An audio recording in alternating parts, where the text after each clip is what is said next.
Amigas e amigos, TVE da Bahia e o canal Bob Fernandes no YouTube, hoje em conversa com Mauro Cagliari. Ele é formado em administração de empresas pela Fundação Getúlio Vargas. Fez MBA na Universidade Luigi Bocconi em Milão. Mestre em urbanismo pelo Mackenzie, Cagliari é doutor também em urbanismo pela Faculdade de Arquitetura e Urbanismo da USP, a Universidade de São Paulo. Agora colunista no jornal Folha de São Paulo, ex-colunista no jornal Estado de São Paulo, Cagliari é autor de 2 livros: Espaço Público e Urbanidade em São Paulo e São Paulo para Crianças. Ele estuda questões da cidade desde 2010. Mauro Cagliari é professor, pesquisador e faz palestras sobre mobilidade ativa, caminhabilidade e espaços públicos. Mauro Cagliari, prazer em recebê-lo aqui no TVE da Bahia e no canal Bob Fernandes no YouTube. Prazer é meu, Bob. Mauro, como a gente tem falado muito nesse assunto, eu tenho recebido relatos, documentos, fotos do Brasil todo sobre esse assunto. De Belém a Porto Alegre, leste, oeste, Salvador, Belo Horizonte, Fortaleza, Recife, tudo, né? Cidades grandes e mesmo cidades médias estão sob um ataque quase que incontrolável da usura imobiliária, né? Quais motivos e explicações para essa voragem nos últimos tempos? Acho que a gente tem que pensar em alguns aspectos. Primeiro, o Brasil continua crescendo. Nós temos mais gente chegando, mais gente precisando de moradia. O segundo é que a gente tem um déficit habitacional enorme, né? Nós somos um país que tem, nos últimos anos, a urbanização se deu às custas de uma falta de qualidade de moradia, né? Moradia autoconstruída, as favelas, vários nomes, né, que as favelas tiveram, as comunidades, estão falando de periferias com pouquíssima infraestrutura. Então, juntando isso, a gente ainda tem, e terá algum tempo, uma pressão para ter mais residências, né, para ter mais moradia. Agora, o que a gente tem visto?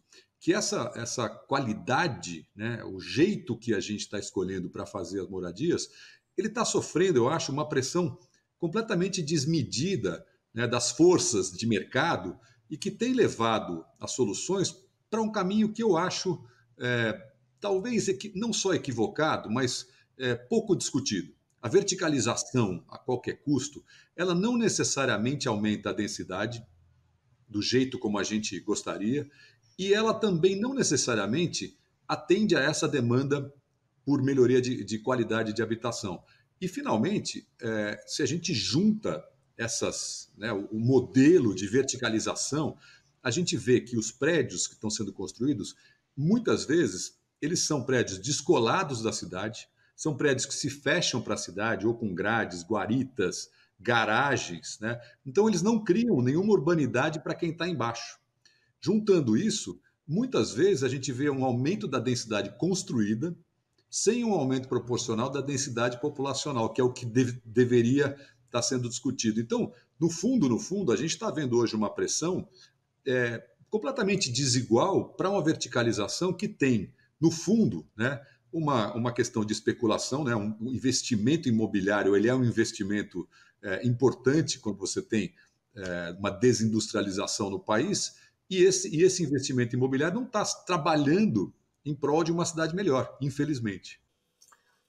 Por um lado, até que você citou de passagem, condomínios fechados, tantas vezes de costas para as ruas, muros, casamatas, seguranças. Do outro lado, 35 milhões de pessoas sem acesso à água tratada, 100 milhões sem coleta de esgotos, que é quase 48% da população, e só 40% de esgotos com tratamento. O nome da coisa toda ou deveria ser urbanismo, mas qual é a real? O que está resultando disso tudo? Eu acho que a palavra, fazendo um jogo, né, de palavra, né, de um lado a gente tem o urbanismo e do outro a gente tem uma falta de urbanidade. O urbanismo é a ciência, né, que estuda, que desenvolve cidades, que pensa na aglomeração humana. Agora, a urbanidade é a qualidade do urbano. né? A qualidade daquilo que resulta. Então, você citou muito bem. A gente tem, de um lado, em cidades médias, o modelo, se você pensar no interior de São Paulo, por exemplo, o modelo dominante é condomínio horizontal. O condomínio horizontal ele gera dois, né? Além da questão assim de você estar espalhando a cidade, você está diluindo os serviços. Então, você falou da questão de água, de esgoto e tudo mais. Você tem alguns lugares em que cada vez que você vai mais longe, você diminui a condição de você entregar os serviços essenciais. Transporte público, por exemplo, é muito mais caro quando você tem uma cidade que se espalha, né? Então, desse ponto de vista, a gente tem cidades médias estão crescendo num modelo muito caro e muito pouco sustentável. Mas, além disso, o que essas cidades geram é uma falta de cidade. Nós não estamos mais falando de uma cidade que está concentrada e que está desconcentrada. Você tem bolsões, né, de moradia de um lado, com uma distância grande entre as casas e os serviços essenciais, uma escola, uma padaria, um supermercado, né? E isso aí gera um custo muito grande para as cidades. E nas metrópoles, e aí que a gente tem visto um fenômeno que é o oposto, né? É o crescimento dos condomínios verticais. E aí eu acho que a soma disso tudo, como país, a gente está vivendo um momento super dramático disso, porque a gente não está conseguindo ver o melhor da densidade, e a gente está provavelmente sacrificando um pouco de condições sanitárias, condições de transporte e aumentando os custos de entrega desses serviços essenciais. Então é um momento, eu acho que nós estamos vivendo um dilema urbano, eu diria. Quais as condições no Brasil para um assunto que você é especialista, inclusive, que você estuda e gosta, pelo que eu entendo, que é o caminhar livremente?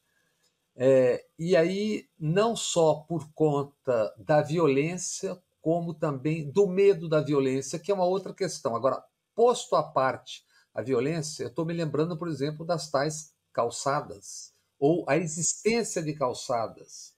Por exemplo, tem um trecho do BRT em Salvador onde não existe calçada.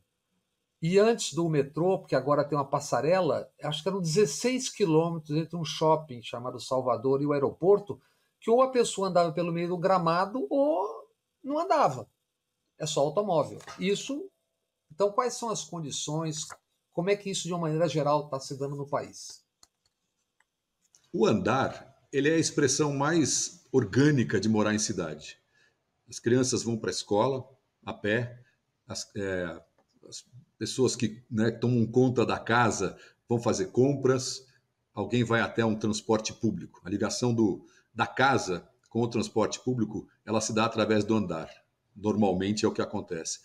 Então, quando a gente pensa no andar, nós não estamos pensando só naquilo que é um bom exercício, um modo de conhecer a cidade, uma fruição. Nós também estamos pensando na função essencial de estar numa cidade, de frequentar os lugares e de chegar no transporte. Então, esse exemplo que você citou, do descolamento entre um sistema de transporte público e o andar, é inacreditável. Porque o andar está associado indelevelmente a você ser capaz de sair da sua casa, andar 500 metros e chegar num ponto de ônibus, chegar num BRT, chegar num VLT, o que quer que seja, num trem, num metrô, né? Quando a gente fratura, e é o que acontece nas nossas cidades, quando a gente fratura esse trajeto, a gente está impedindo pessoas de saírem de casa.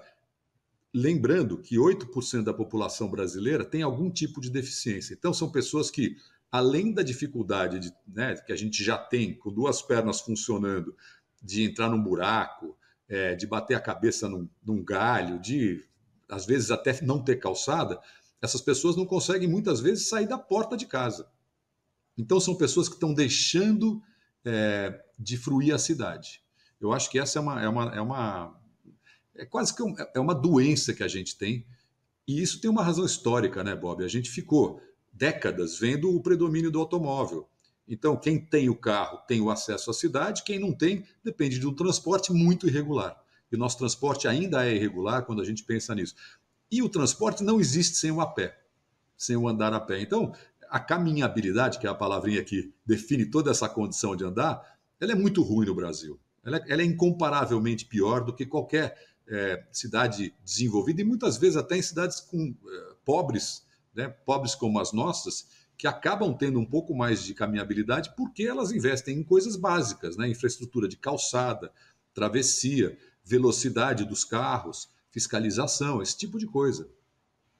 Uma outra concentração que eu acho estranha, até notando cidades em outros lugares do mundo, por exemplo, nos Estados Unidos, não existem aqueles super shoppings dentro das cidades, existem os malls do lado de fora das rodovias, né? As pessoas estão vivendo, em muitas cidades, basicamente dentro dos shoppings, não é isso? É, isso aí eu acho que tem um momento histórico que as nossas cidades elas tinham como parâmetro cidades europeias. Em algum momento a gente desviou, né, lá pela década de 30, 1930, assim, a gente começa a ver um descolamento. E aí o urbanismo americano, que tem essa característica, né, das periferias ricas, né, dos subúrbios ricos, e cada um com seu mall, com sua, eles chamam de strip, né, aquela faixa de comércio que é sempre igualzinha, né, tem sempre a cadeia de hambúrguer, a cadeia de lavanderia, o posto, não sei o quê. Esse modelo acabou sendo mais ou menos replicado nas nossas cidades. Uma cidade como São Paulo tem mais de 50, quase 60 shopping centers.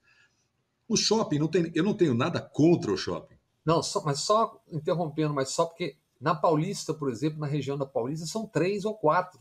Fora É três ou incrível. quatro, fora Você tem três ou razão. quatro xing-lings que são de vendas É de incrível. contrabando. O problema do shopping é justamente esse. Quer dizer, dentro é um ambiente refrigerado, seguro. A gente entende por que as pessoas gostam de ir em shopping. Não, não é essa a questão. A questão é quanto da vida ao redor dele está sendo sugada. E é aí que a gente tem esse dilema. Claro que nas cidades americanas tem várias configurações, mas Nova York, Manhattan especificamente, tem uma legislação bastante restritiva à presença de grandes lotes e shoppings. Essa é a razão pela qual o sujeito que precisa comprar alguma coisa de madrugada vai numa lojinha que está aberta, né? A Deli embaixo de casa ali. A DL, né, a loja dos imigrantes, muitas vezes são imigrantes que tocam, né? Todo mundo conhece. Aquilo é um tipo de comércio muito saudável, porque é um comércio local, com algum conhecimento, e que permite ser replicado sem essa questão de você ter cadeias, né? Sei lá, eu não acho que a gente tem que criticar as grandes cadeias que estão chegando no Brasil, mas o fato é o seguinte: qual é a identidade de uma cidade em que todas as esquinas têm uma OXXO, né? O que está acontecendo por trás? Qual é o fenômeno que faz com que a padaria, com que o negocinho local não consiga se manter? A exemplo do que acontece nas grandes cidades europeias, né? Eu morei em Milão, por exemplo. Tem o sujeito que vende os frios, tem o sujeito que vende as frutas, tem o sujeito que vende. Esses caras eles sobrevivem quase que numa economia de mercado reversa, né? Eles têm algum tipo de proteção, claro, mas é uma proteção que garante esse tipo de vida de vizinhança que é muitas vezes o que a gente sente falta aqui, né? De você poder fazer aquilo tudo do lado da sua casa, que é o que dá um sentimento de pertencimento, né? E uma reação em sentido contrário. Na França, por exemplo, tem uma loja de materiais de construção do Brasil que foi comprada agora por uma multinacional dessas francesas, e é uma reação, acho que em Nice, ao tamanho e à cor daquela coisa gigantesca. A população não está querendo, está tendo um problema lá. Então, a França tem seus subúrbios e tem seus grandes Carrefours, né? Ali Ah, isso, foi até na o Carrefour, acho que comprou. eles têm realmente essa questão. Agora, aí tem uma distinção entre o centro urbano, né, bastante denso, bastante irrigado de lojinhas. Né? Por exemplo, Paris tem essa questão da cidade dos 15 minutos, né, que é um conceito que a prefeita de Paris lançou como uma plataforma quase eleitoral. Olha, nós vamos valorizar a vida de vizinhança. Muita gente critica porque Paris já é uma cidade de 15 minutos. O que é? Você consegue ir numa boulangerie, numa escola, num posto de saúde em 15 minutos a pé ou de bicicleta, qual que eles põem, você já consegue isso, porque a cidade tem a densidade que atrai os negócios, né? Isso dentro da periferia ali, do circuito interno, Sim. né? Na hora que você sai, aí você tem um outro tipo de urbanização que também ela faz parte, né? O que é incrível é que assim, alguns países europeus têm um índice de urbanização menor do que o Brasil. O Brasil é muito urbanizado, né? Esse 86% das pessoas morando em cidade, ele é incrível e ele está aumentando ainda, né? Nós estamos vendo no último censo mostrou assim uns polos de crescimento, né? No Centro-Oeste, no litoral de Santa Catarina, nessas cidades que eram pequenas, mas que estão servindo como suporte para as grandes metrópoles, onde muita gente já não quer mais morar. Então são dois fenômenos que se opõem, né? E os tais planos diretores urbanos, feitos quase sempre, principalmente ultimamente, sob encomenda para construtoras, incorporadoras e seus aliados na política, porque afinal ninguém é de ferro, né? E tantas vezes sem levar em grande consideração ou pouca consideração as necessidades da população e meio ambiente. Adensamento populacional sem a devida ponderação dos seus impactos, prédios e torres em ruas estreitíssimas. E eu dou um exemplo disso, que você certamente deve conhecer. A rua Frei Caneca, onde tem o Frei Caneca, shopping Frei Caneca, é uma coleção de paliteiros, sendo que não tem 7 passos entre uma calçada e a outra. Quer dizer, aquilo evidentemente não tem como dar certo, né? Os planos diretores eles surgiram como da Constituição, depois do Estatuto das Cidades, eles obrigam as cidades de um certo tamanho a ter plano, né? Então, todo mundo tem que fazer o seu. Agora, o jeito com que se faz esse plano é que eu acho que tá sendo pouco discutido, que é quem está participando disso, né? A gente vê, eu participo muito desses debates, das audiências públicas. Normalmente o que acontece é assim: você tem uma exposição do poder público, e as pessoas se inscrevem, falam, né? E você tem uma. É quase como se você falasse: bom, eu já ouvi a população, agora eu vou fazer o que eu quero, né? E eu acho que a gente tem os planos têm uma falha. Primeiro, eu acho que uma falha de base, né? Que é: existe a cidade formal com seus regulamentos, que normalmente é a área mais central, e a cidade informal, que é aquele resultado das décadas de urbanização, ao Deus dará. O plano diretor fala muito pouco da cidade informal, que hoje, em algumas cidades, já é a maior parte da cidade. Então é como se você tivesse duas cidades. A cidade onde você tem regulamentos, legislações super restritivas ou super detalhadas, e uma cidade onde tudo pode, né? Eu acho que os planos diretores não foram capazes de resolver esse dilema ainda, e fala-se muito pouco, né? Todo mundo fala da questão de os empregos estão no centro e nas periferias não tem emprego. A gente tem que levar emprego para lá, ou então tem que fazer as pessoas vir para cá. Só que nós estamos falando de cidades de milhões de pessoas. Não existe esse movimento, essa possibilidade, né? Existem passos.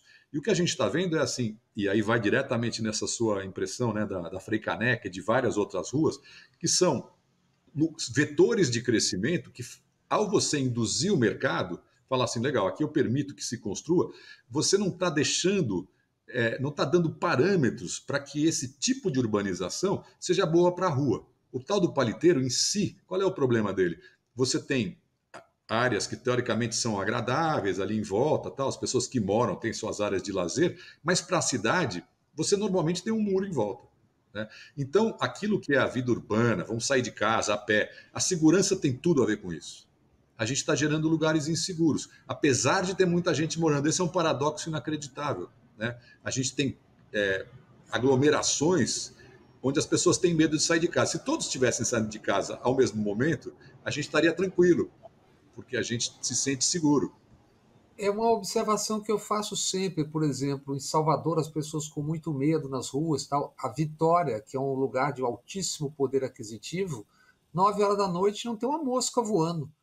E aí eu pergunto sempre o seguinte: alguém ouve falar em crime violento, assassinato na Avenida Paulista?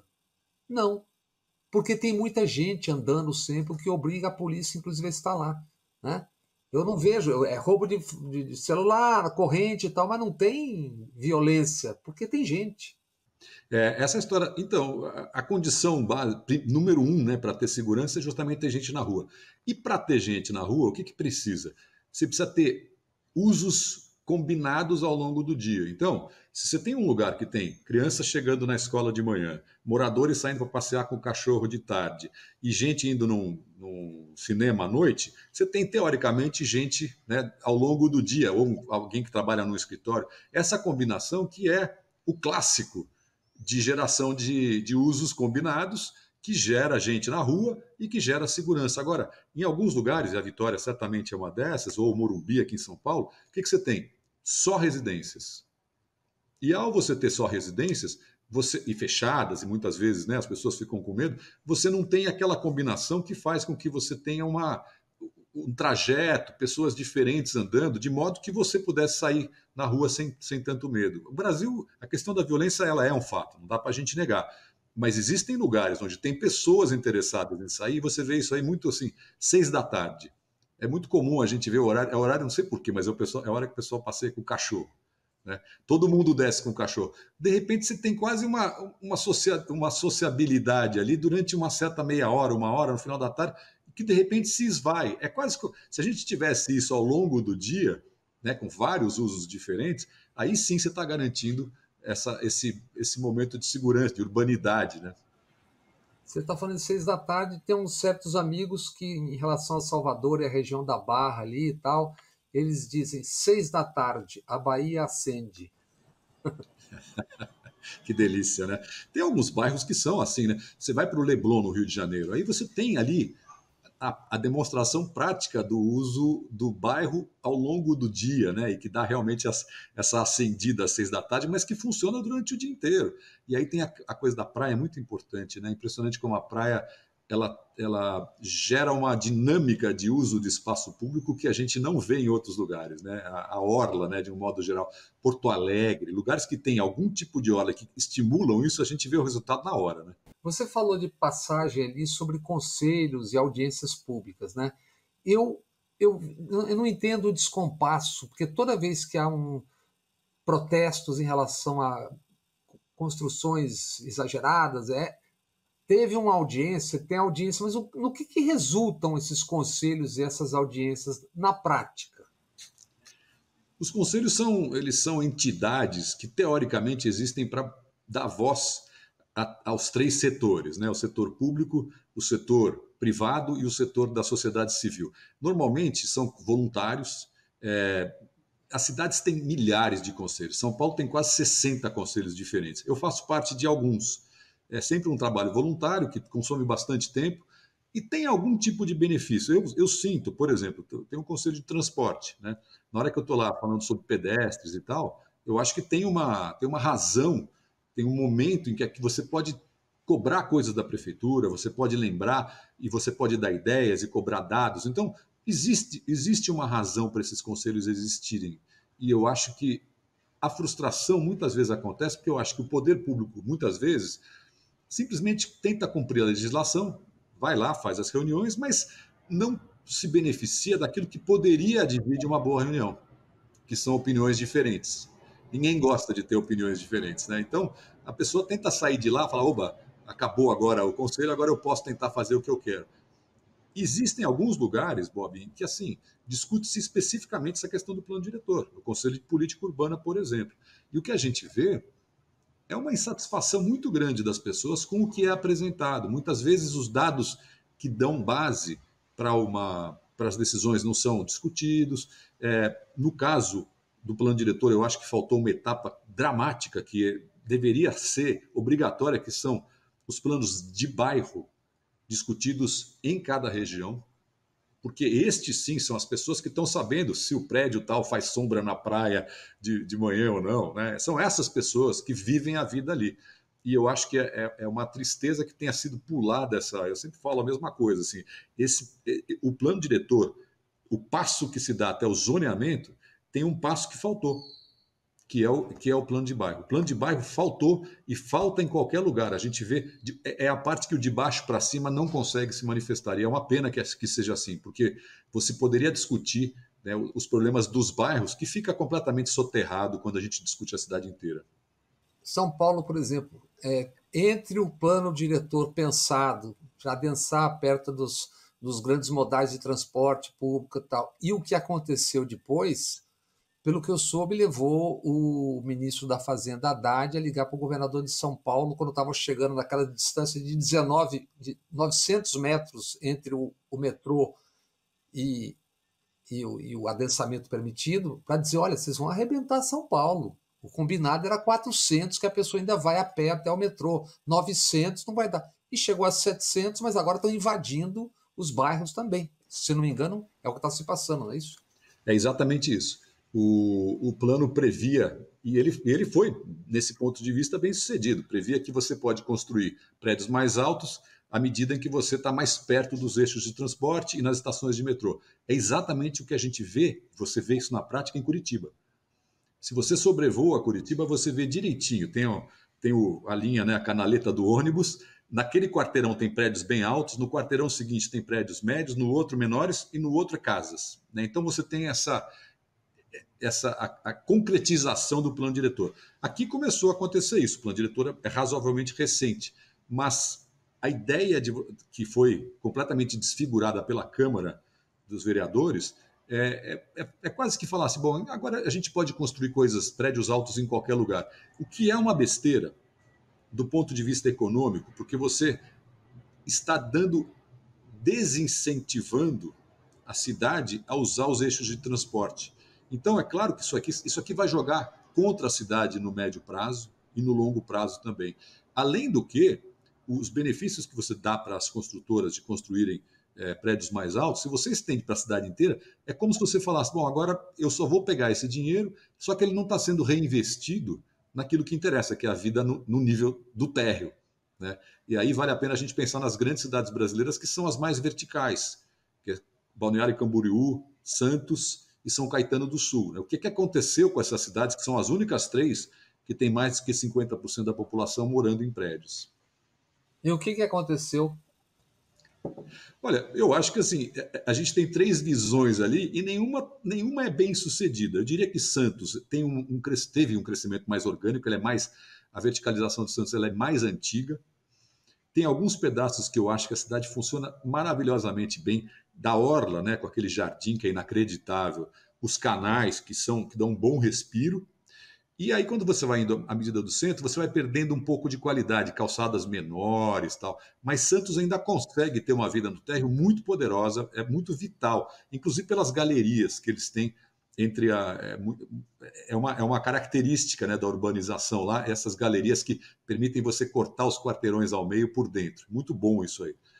Balneário Camboriú, eu diria que é um bicho completamente diferente em relação a qualquer cidade brasileira, né? A altura dos prédios, nós estamos falando de prédios de mais de 80 andares, com investidores do porte do Cristiano Ronaldo, do Neymar, né? O pessoal está botando dinheiro lá, e aí a gente vê por que isso aqui é um negócio, né? Porque ele está servindo como plataforma, como um investimento imobiliário que dá um retorno altíssimo. Ainda está dando, né? E Camboriú, Balneário Camboriú, adotou esse modelo. O que eu acho que suaviza um pouco o efeito desses prédios gigantescos é que no plano do térreo você tem uma certa vitalidade, tem muito bar, a orla é bem interessante para você andar, a qualidade de vida das pessoas que mudam, né, sei lá, de Curitiba para lá, por exemplo, ela melhora. Né? O que para mim é estranho é essas alturas, eu acho que elas não são sustentáveis no longo prazo. E São Caetano do Sul é uma cidade que era uma cidade ainda com, acho que o maior IDH do Brasil, e que ao se verticalizar, né, e aproveitando esses grandes lotes industriais que foram esvaziados, ela está indo para o modelo que eu acho que é o modelo que não deveria ir, que é o modelo dos condomínios. Então você vai num bairro chamado Cerâmica, que é um bairro rico, o que eles fizeram? Botaram um shopping, né?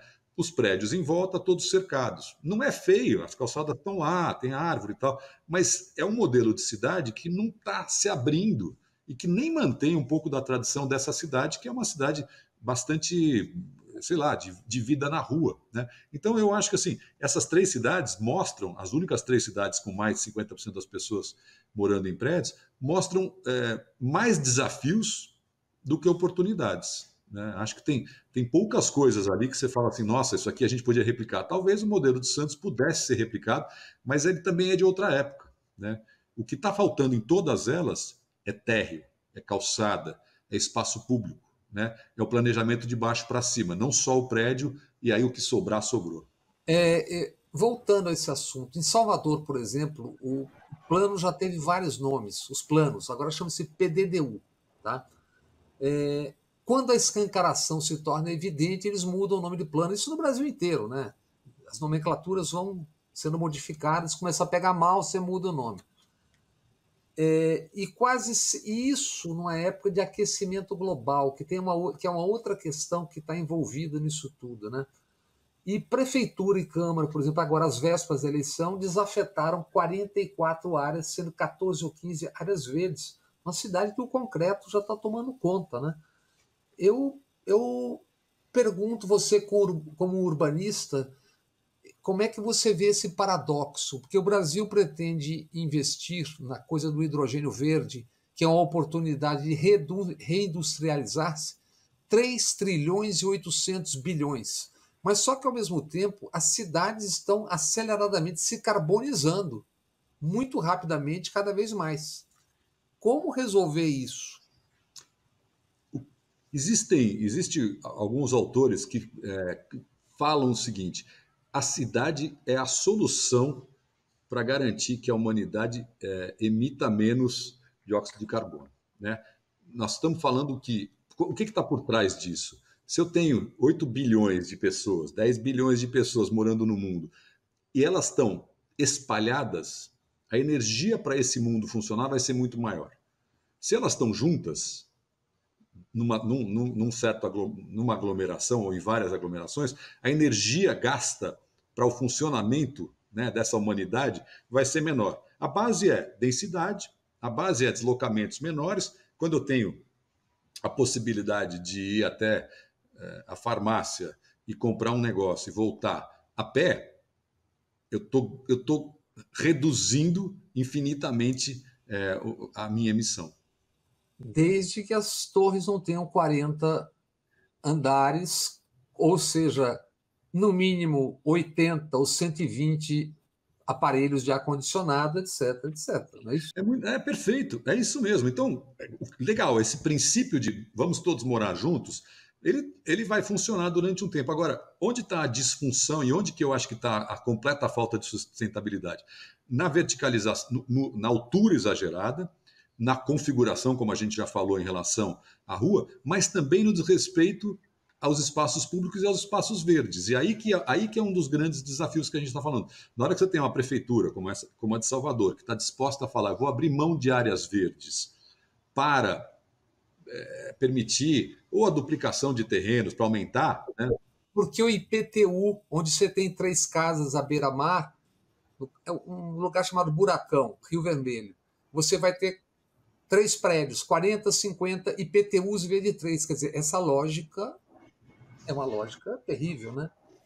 O que eu acho que está na base é assim: a gente não está conseguindo ver uma opção intermediária entre a moradia individual, as casas com seus jardins, quase que é insustentável isso numa cidade, nas nossas cidades, e os prédios gigantescos de 40 andares. Onde está o meio termo? E eu acho que, assim, na minha cabeça, a gente tem que olhar para cidades que funcionam nesse meio termo.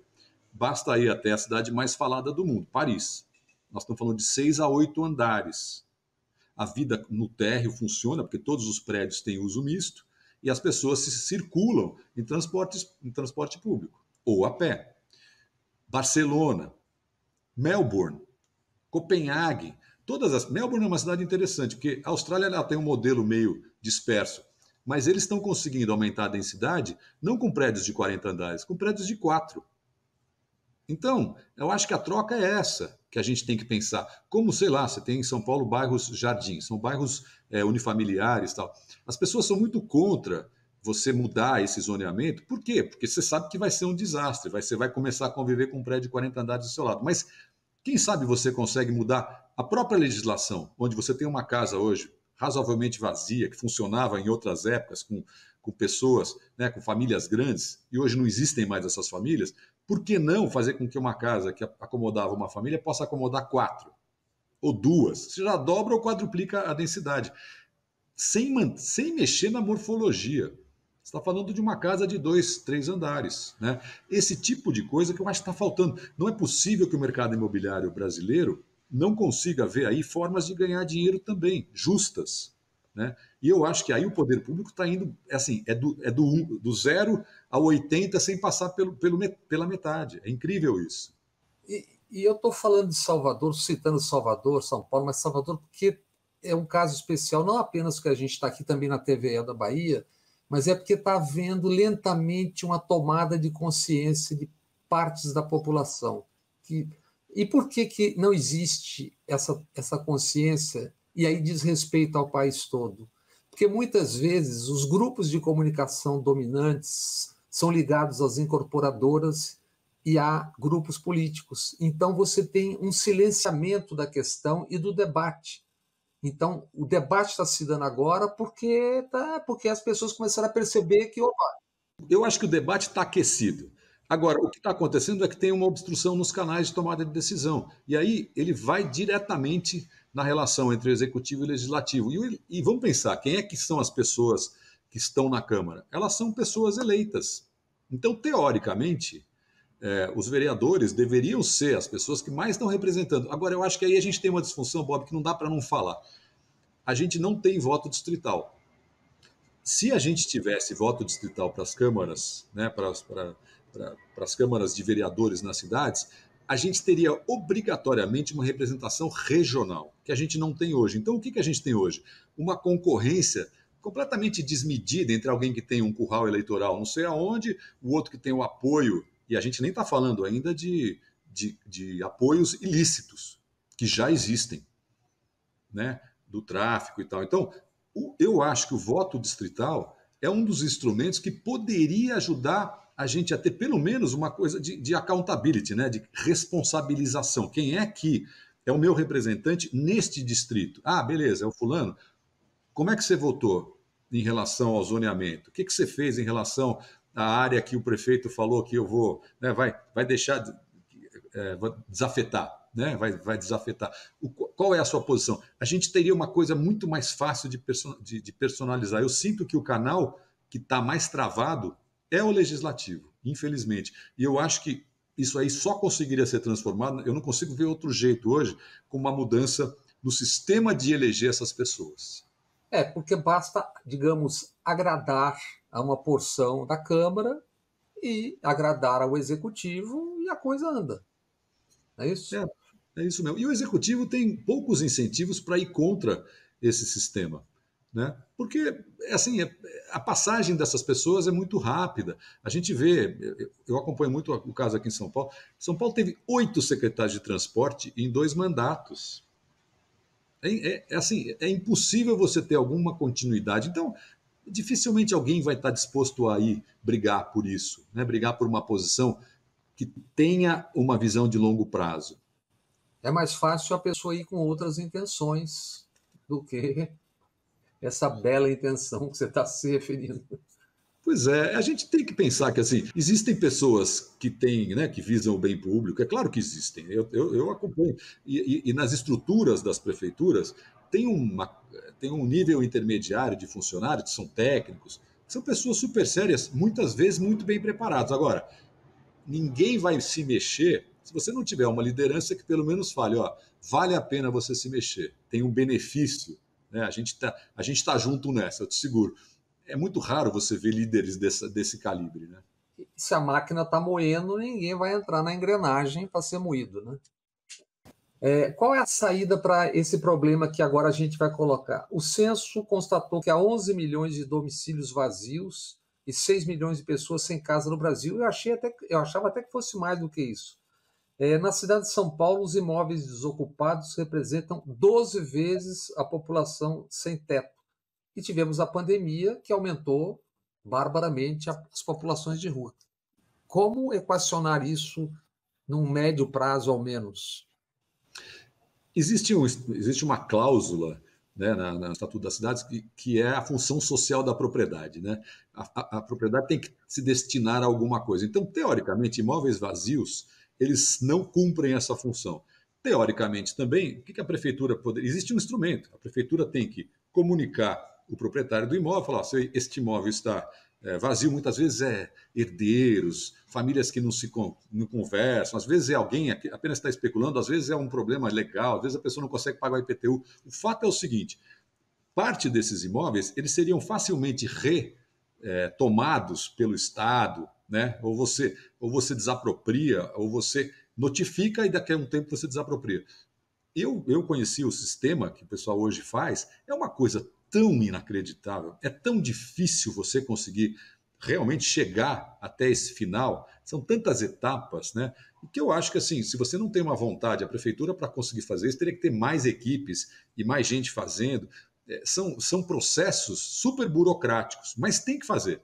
Né? Esse eu acho que é um dos melhores jeitos. Outra é essa história de estimular o tal do retrofit, né? Que é uma palavra bonita para dizer, olha, é uma reforma para transformar uma coisa que não está funcionando numa coisa que está funcionando. Ele pega as camadas sociais mais altas, infelizmente.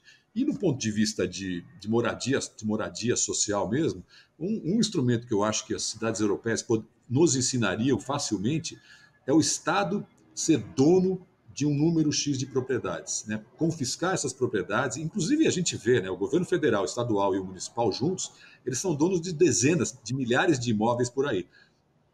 Ser dono desses imóveis e usá-los para aluguel social, com aluguel subsidiado, garantiria que parte da população que hoje está fora dos centros pudesse vir. Né? Esse eu acho que é um instrumento. Você pega Viena, por exemplo, uma cidade que é caríssima. Existe um percentual enorme, se não me engano, são 30% de todas as moradias são nessa base de aluguel social. De modo que as pessoas pagam um negócio subsidiado, mas é o Estado que é o dono. É quase como se você tivesse um estoque regulador. Né? Eu acho que esse seria um bom instrumento para nós também. Não sei se exatamente aluguel ou posse, mas Londres também tem uma experiência como essa, né? De intercalar moradias populares ou para populares com menos condição econômica com lugares legais. Não tem isso também lá também, né? Tem sim. Você tem lá algumas restrições ou benefícios, na verdade, se você faz um empreendimento caro, você é obrigado a colocar parte desse empreendimento com moradias de outro padrão, mais baratas, né? E aí sim o Estado ele quase que obriga a você ter esse tipo de variação. Muitas vezes não é no mesmo prédio, mas São Paulo também tem isso. Alguns planos diretores começaram a colocar esse benefício e aí é muito difícil controlar, e é esse que é o problema aqui. Né? O pessoal muitas vezes constrói o prédio usando o benefício que teria para construir a moradia social, mas inclusive no começo, por exemplo, você podia construir isso fora, em outra região. Quer dizer, é quase como se você falasse: olha, eu vou construir uma casinha lá, bem baratinha lá fora, mas aqui eu vou manter o meu empreendimento, que é completamente contra o espírito da lei. Né?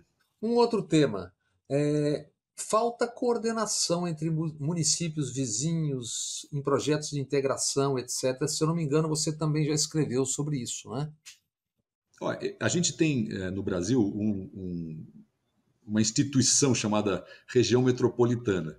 As regiões metropolitanas, às vezes, não é só São Paulo, Rio, Fortaleza. Estamos falando também de cidades como, sei lá, no interior de São Paulo, Sorocaba, uma região metropolitana. Teoricamente, essa seria a chave para a gente ter uma coordenação administrativa, porque as cidades compartilham fluxos. Né? Quais são esses fluxos? Água é o mesmo rio, muitas vezes é a mesma bacia hidrográfica, fluxo de energia elétrica, fluxo de esgoto, fluxo de pessoas, né? Pessoas que trabalham numa cidade e moram na outra. É incrível que a gente não tenha uma autoridade metropolitana que trabalhe com essas afinidades. Né?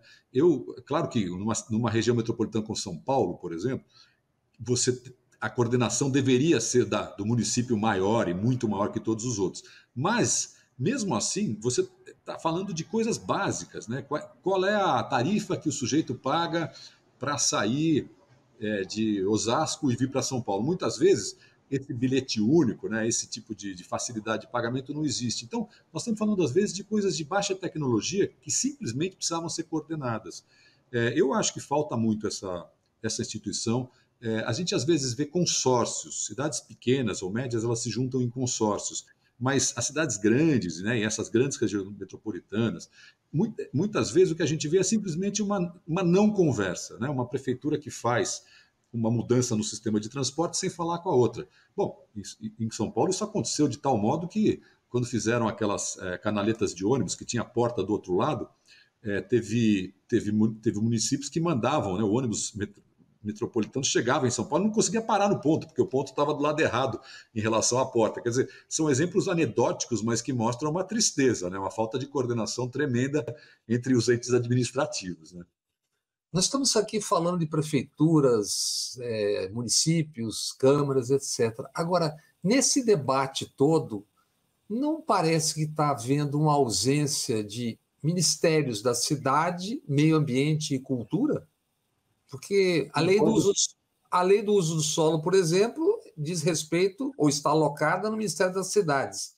Então, está acontecendo tudo isso e é como se fosse só, o pepino é aí embaixo só. Concordo totalmente com você, Bob. Eu acho que o poder indutor dos ministérios ele foi quase que esquecido e quase que anulado na gestão anterior. Eu acho que os ministérios se enfraqueceram porque, por inépcia, eu diria, por uma inépcia de gestão, ali tinha aquele mito assim, não, se eu não sou o cara que executa, então quem manda são os estados e eu não tenho nada a ver com isso. Né? Isso é uma visão completamente míope da realidade. Os ministérios têm um poder indutor. O Ministério da Cultura ele induz, ele não vai lá e performa, ele não faz acontecer, ele coloca um edital, ele coloca um dinheiro. E no caso do Ministério das Cidades, ele coloca diretrizes. Por exemplo, eletrificação da frota. Né? É uma coisa importante? Beleza. Quem é que vai arranjar os grandes financiamentos? Quem é que vai dar as regras para que esse transporte seja a frota de ônibus, né, que hoje queima combustível fóssil, passe a realmente andar com eletricidade? É o Ministério das Cidades. E ele está já, a gente começa a ver alguma mudança, é uma mudança lenta ainda, infelizmente, mas já é muito diferente do que a gestão anterior. É inacreditável o quanto que os ministérios foram, nesse ponto de vista, se tornaram irrelevantes. O Ministério da Cidade chegou a ser desfeito, né?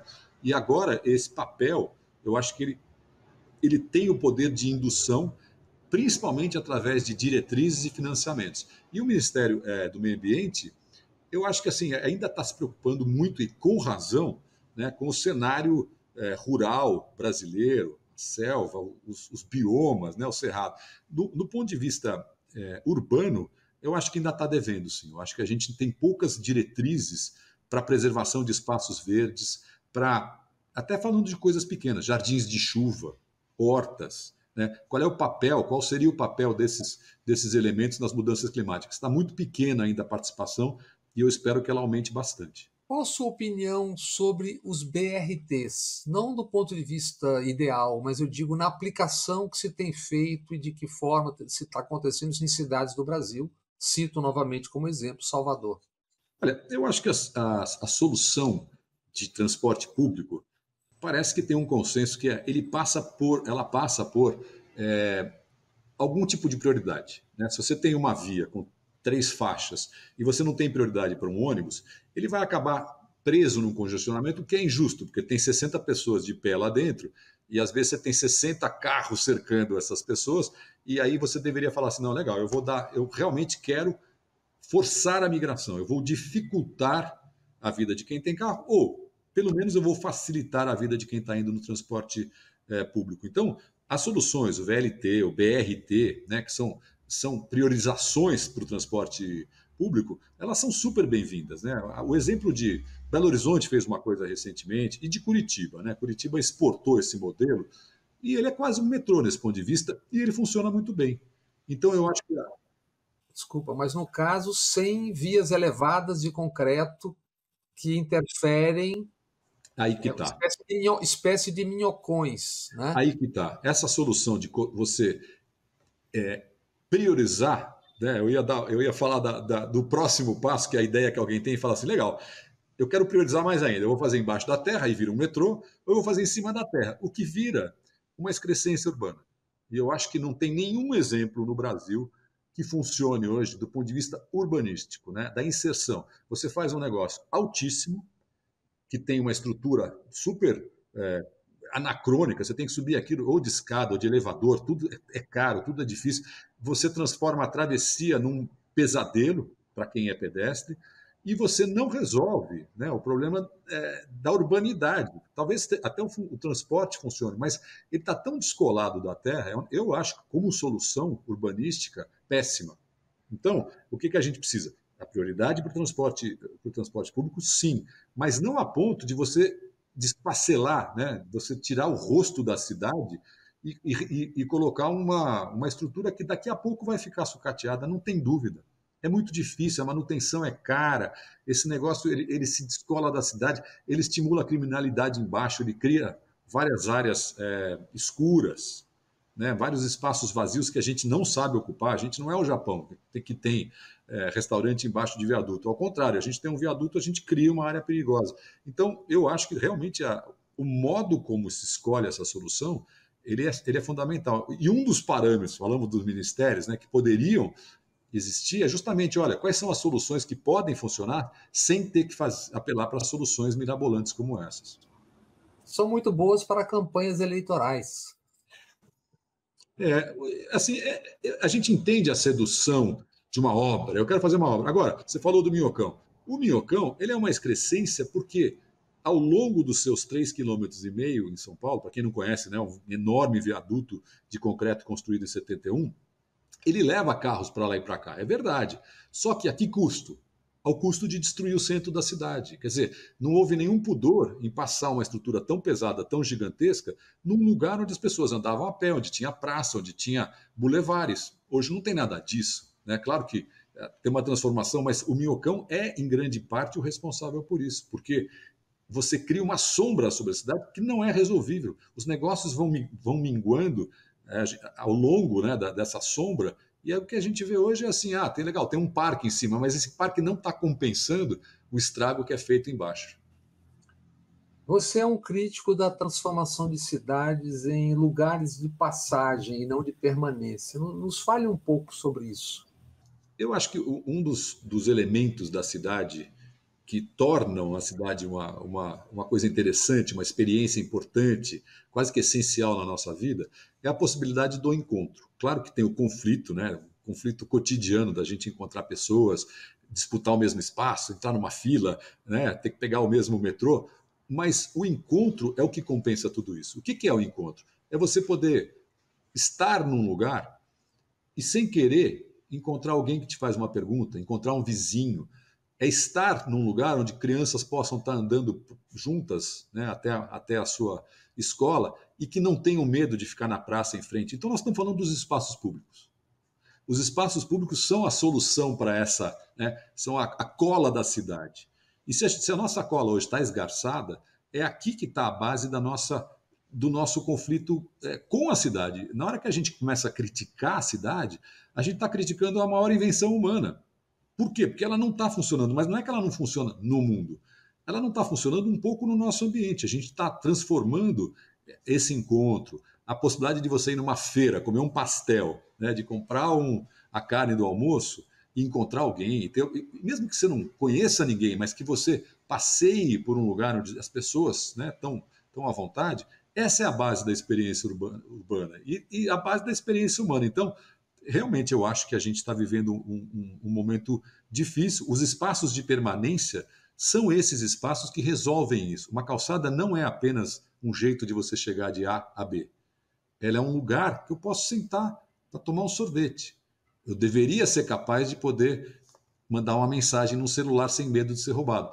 Eu deveria ter um banco, uma árvore, né, um espaço, um lugar que me permita estar sentado do lado de alguém sem sentir medo. Então, eu acho que quando a gente pensa em espaço de permanência, é isso que a gente tem em mente. Uma cidade que funciona, uma cidade que permite que as pessoas possam se encontrar e exercitar a coisa mais básica de morar na cidade, que é o encontro. Agora, infelizmente, estamos quase chegando ao fim. Uma última pergunta. Um exemplo de uma bela ou de pelo menos uma agradabilíssima, agradável cidade e um exemplo de uma aberração. Só para a gente parar por aí. Olha, eu gosto, né, pessoalmente, de várias cidades. Eu gosto de cidades históricas que têm um começo, meio e fim. Eu gosto de cidades que são médias, né? E aí, só para citar uma capital assim fora do Brasil, eu gosto muito de Montevidéu. Acho que é um lugar que prende urbanidade, de segurança, né? E acho, só para não fugir da pergunta, eu acho que a gente tem aqui no Brasil milhares de bons exemplos dentro das nossas cidades que são muitas vezes difíceis. Então, eu acho que você pega, sei lá, a Orla do Guaíba em Porto Alegre, aquilo é um exemplo maravilhoso dentro de uma cidade grande, né? a Orla Conde, no Rio de Janeiro, que é um espaço que foi reaberto recentemente, o Porto, ali a parte da Praça Mauá, que eu acho que é um lugar que tem a história, nas camadas históricas voltando. Eu gosto de todos os centros urbanos, gosto do centro do Recife, gosto desse esforço que a gente tem de conseguir buscar no centro um pouco da memória. Excrescências são várias. Eu acho que eu não vou falar de uma cidade assim que eu particularmente desgoste. Eu acho que sempre tem alguma coisa boa, mesmo as cidades mais brasileiras, né, as mais difíceis, muitas vezes tem uma rua de pedestre no centro, tem alguma coisa interessante. Onde eu acho que a gente realmente está perdendo a batalha é na expansão urbana desenfreada, baseada apenas, né, na fórmula de transporte automobilístico sem a criação de lugares, sem a criação de espaços públicos. São as passarelas absurdas em cima de estradas, são esses grandes viadutos, são soluções arquitetônicas discutíveis, né? Eu acho que tem cada cidade, cada um vai conseguir pensar em lugares que, apesar de terem dinheiro e apesar de terem demandado, né, soluções, optaram pelo caminho que eu acho que é o caminho do não lugar, né, de esvaziar a possibilidade do convívio. E eu acho que a gente tem dezenas de exemplos bons nas nossas cidades, justamente naquele lugar de preservar a memória, naquele lugar de você garantir que ali se tem cidade e que tem uma história de cidade. Mauro, acabamos. O tempo passa rápido, mas muito obrigado mesmo por essa conversa que é tão útil, tão interessante, tão necessária para nós que moramos exatamente nas cidades. Muito obrigado. Foi um prazer, Bob. E espero revê-lo novamente aqui na TVE da Bahia e no canal Bob Fernandes o mais breve possível.